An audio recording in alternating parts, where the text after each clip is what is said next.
In this orthokeratology case, we have a patient that we switched to a slightly smaller lens to get a little bit better centration, but it looks like we're getting an incomplete reverse curve on the posterior topographies. If we look at a difference map, we can see a slightly better zone. I think the superior and inferior edges of the reverse curve might be accentuated a little bit by the patient's lid position. The lids might be causing some of this corneal curvature. The fluorescein pattern looks pretty standard. Good bullseye, a little bit of pooling down here, but I think that's just from the upper lid grabbing and tilting this lens in toward the cornea superiorly hinged, so it looks like we're getting a little bit of pooling down below.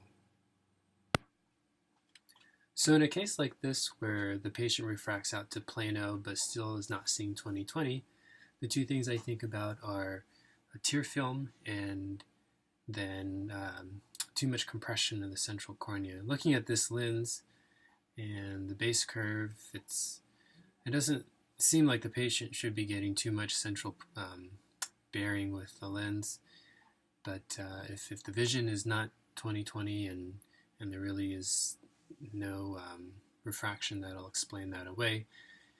Plus the lens looks a little bit loose on the outside. I don't think it would be a bad idea to go ahead and increase sagittal depth a little bit. So we'll go ahead and pop the center of the lens up a little bit just by clicking down at the blue dot and give ourselves around 7 to 10 microns more central clearance or more peripheral bearing.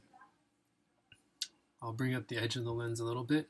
That way we can help to ensure that we're getting a good seal at the back edge of the zone.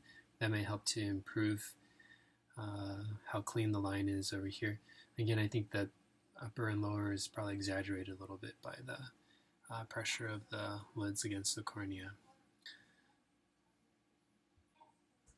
So it's just a mild change to this lens since we're getting pretty decent centration and power looks like we're on target.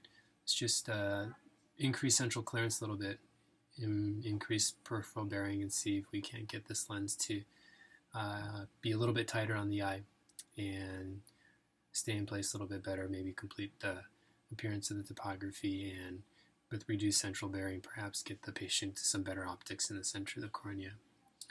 So in general, even though a case may have a topography that doesn't look ideal, I usually go by, of course, ocular health first. The ocular health needs to be great, and then I'll go by the patient's vision. If the patient is seeing well and is comfortable with the lens and the eye looks healthy, I will probably go with that result even if the topography looks slightly irregular. I'll try to understand why the topography looks irregular, but I don't think it's always warranted to chase a textbook looking topography when we're not going to get any appreciable clinical benefits on the patient's side.